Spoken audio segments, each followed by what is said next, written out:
Hi everybody, Ian from In 30 Minutes Guide. Today I'm going to be talking about exporting a PDF from Google Docs. If this video helps, please take a moment to follow the channel and like the video, and let's get started.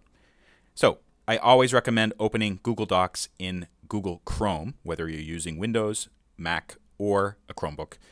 Once you have done that, go to File, Download, PDF Document. You'll be prompted to save the document, so I'm just going to stick this in the Downloads folder, and let's take a look and see what it looks like. So here's the PDF, and you can see it's pretty faithful. It includes the two images.